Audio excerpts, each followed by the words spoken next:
একটি মেয়ের স্বপ্ন ছিল একটি ছোট সংসার, একজন ভালোবাসার মানুষ আর অনেক সুখের মুহূর্ত। কিন্তু সেই স্বপ্ন একদিন ভেঙে যায়।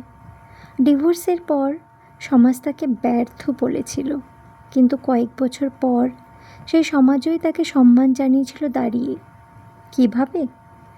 আজ শুনুন চন্দ্রিমার সত্যিকারের মতো এক অনুপ্রেরণার গল্প। চন্দ্রিমা ছিল সাধারণ মধ্যবিত্ত পরিবারের মেয়ে, শিক্ষিতা, ভদ্র আর স্বপ্নে ভরা।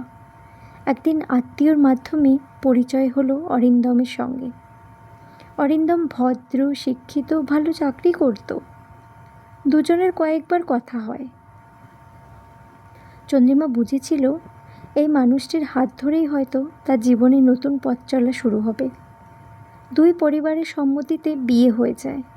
বিয়ের প্রথম 1 বছর যেন রূপকথার মতো কেটেছিল।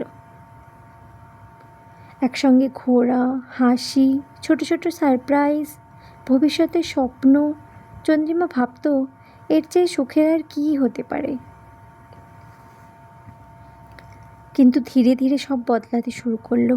অরিন্দমের আচরণ পাল্টে গেল। সে আর আগের মতো কথা বলতো না। প্রতিদিন ছোট ছোট বিষয় নিয়ে ঝগড়া শুরু হলো। পরিবারের অযথা হস্তক্ষেপ, অবিশ্বাস ও অপমান সব মিলিয়ে সম্পর্কটা বিষাক্ত হয়ে উঠল। চন্দ্রিমা অনেকবার কথা বলে সমস্যার সমাধান করতে চেয়েছিল, কিন্তু একা একজন মানুষ কখনো সম্পর্ক টিকিয়ে রাখতে পারে না। একদিন আদালতে দাঁড়িয়ে তাদের বিবাহ বিচ্ছেদ হয়ে গেল। একটি স্বাক্ষর আর সব শেষ হয়ে গেল। গত 2 বছরের সম্পর্ক।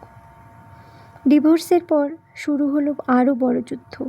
আত্মীয়দের প্রশ্ন, এবার কি করবে? তোমার নিশ্চয়ই দোষ ছিল। ডিভোর্সি মেয়েকে কে সম্মান দেয়? চন্দ্রিমা অনেক রাত কেঁদেছে। একদিন আয়নার সামনে দাঁড়িয়ে নিজের চোখে জল দেখে সে বলল, আমি কি সত্যিই শেষ হয়ে গেছি? কিন্তু ভেতর থেকে আর একটি কণ্ঠ উত্তর দিল, না, তুমি এখনও বেঁচে আছো। পরদিন থেকে চন্দ্রিমা সিদ্ধান্ত নিল আর কান্না নয়। সে একটি কম্পিউটার কোর্সে ভর্তি হলো, ইংরেজি শেখা শুরু করলো।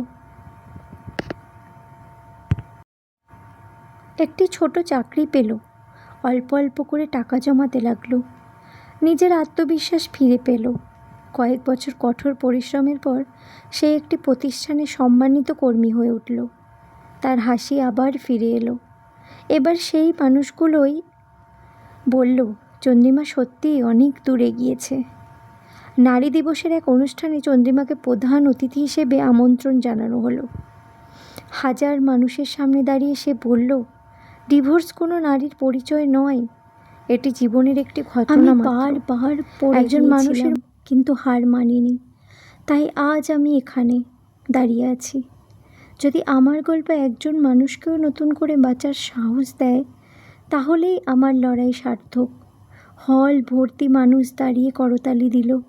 সেদিন চন্দ্রিমা বুঝেছিল, জীবনের সবচেয়ে বড় জয় প্রতিশোধ নয়, নিজের যোগ্যতা নিয়ে সম্মান অর্জন করা। বন্ধুরা, জীবনে সার্থক হতে গেলে ব্যর্থতা আসবেই, কিন্তু ব্যর্থতা কখনোই আপনার পরিচয় নয়। আপনার সাহস, আপনার সততা আর নতুন করে শুরু করার শক্তি আপনার আসল পরিচয়। যদি এই গল্পটি আপনাকে অনুপ্রাণিত করে, তাহলে ভিডিওটা শেয়ার করুন। হয়তো আপনার একটি শেয়ার কারো জীবনে নতুন আশার আলো হয়ে উঠবে। ধন্যবাদ। ভালো থাকুন, অন্যকেও ভালো থাকতে সাহায্য করুন। এই গল্পটি সম্পূর্ণ কাল্পনিক। এর উদ্দেশ্য হলো বিচ্ছেদের পর নতুন করে জীবন গড়ে তোলার সাহস ও আত্মবিশ্বাসের বার্তা।